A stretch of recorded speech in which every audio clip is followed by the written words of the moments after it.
Have you ever experienced that absurd scene where a person who broke you, hurt you, ignored you, reappears one day? They don't knock gently. They don't warn you. They simply reappear in an unexpected message, in a sudden request, in an apparition that leaves you breathless. And as your heart sinks, your mind explodes with a question. But why is he coming back now? Why after all that pain? It's not casual nostalgia. It's not kindness. It's not a twist of fate. There's only one profound reason, psychological, emotional, spiritual, why a person who hurt you feels the need to come back. But to understand it, we must experience what happens inside them when your absence begins to weigh more than your presence. Today, I'll guide you on this journey.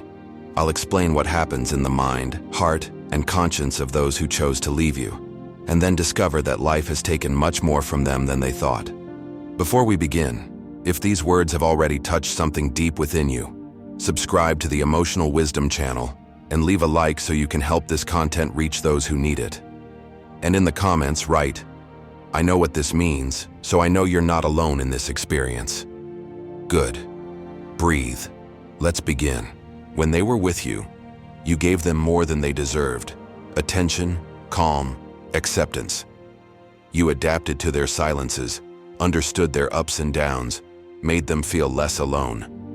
And them? They thought they could find something better, something simpler, lighter. But then reality sets in. People who seek comfort, not depth. People who don't listen. People who aren't there in dark times. And as they encounter new faces, they discover that no one has your unique way of reassuring them. No one has your sensitivity in understanding what they can't say. And it's there, in that cold void, that they begin to remember you. Because true love can't be replicated.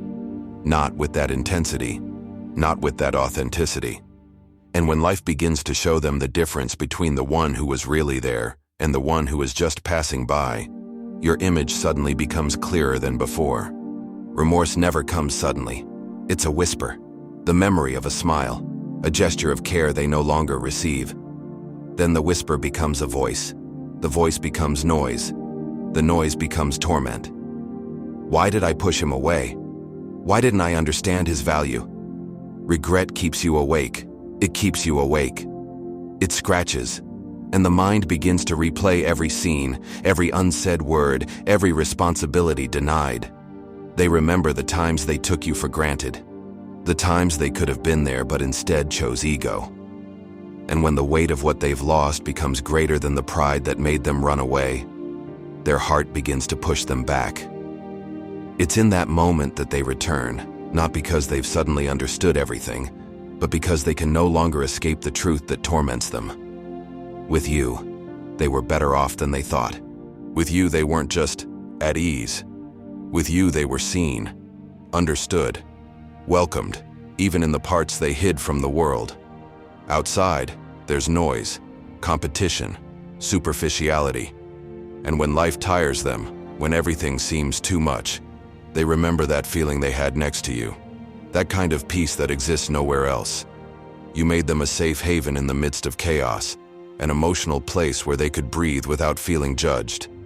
And when they meet people who can't control their fragility, when they realize that out there everything is fast and superficial, your presence, that calm, solid presence, begins to miss them like air. Because you can travel the world, but you only build your true home once and they only know it when they lose it.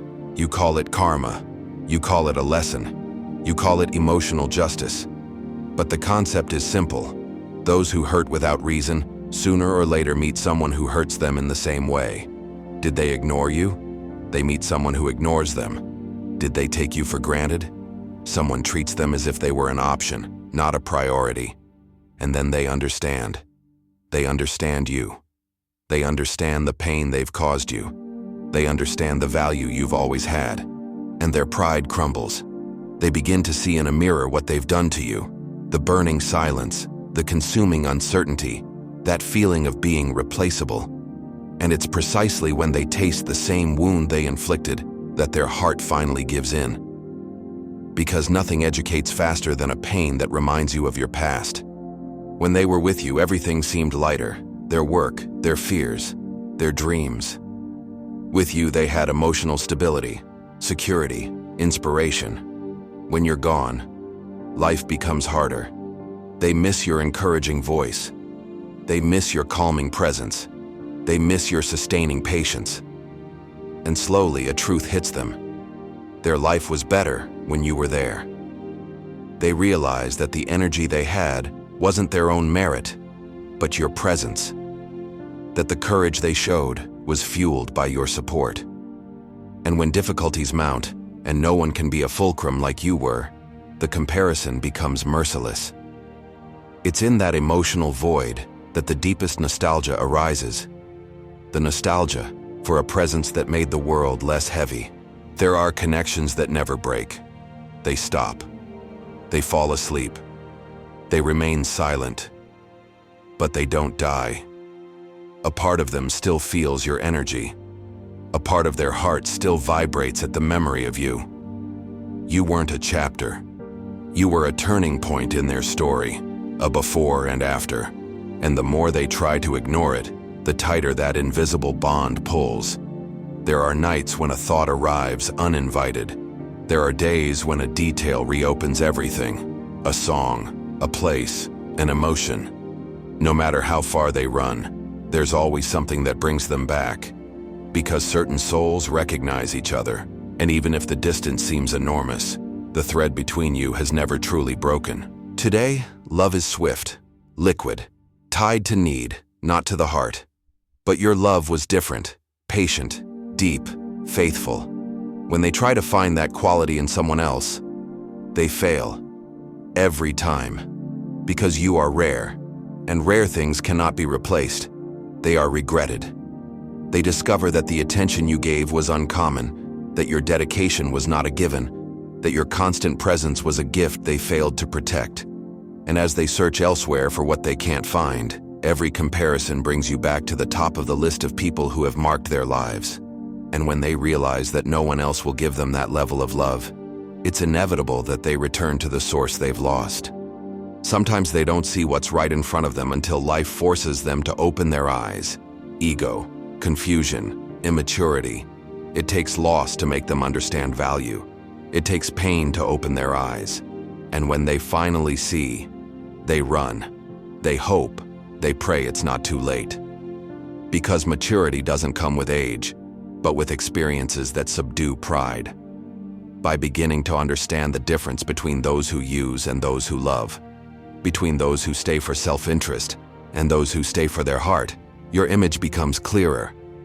And what they once ignored suddenly becomes what they desire most of all, your authenticity.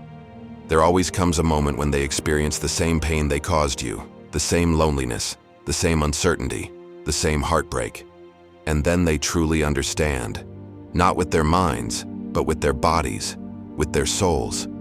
And that pain forces them to look within, to reckon with who they were and what they did. They return with apologies, with fear, with remorse. But this, remember, is not enough to change.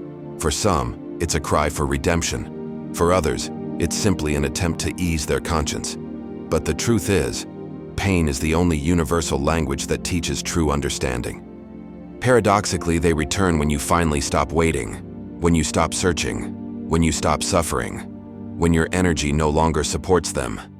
They feel the separation. They feel the emptiness. They feel your absence like a blow.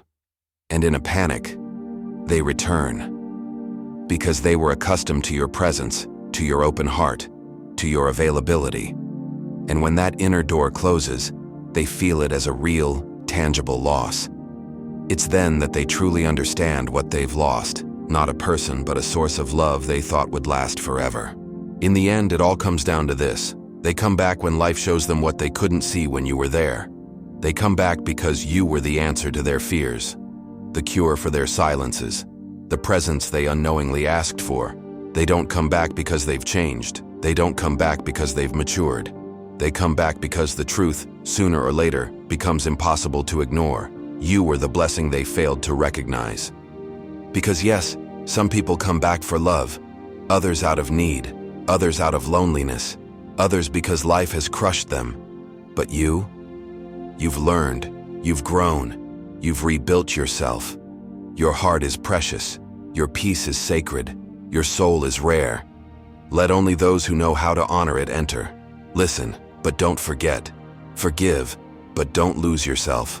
Love, but put yourself first. Because losing you was the greatest lesson life has ever taught those who hurt you.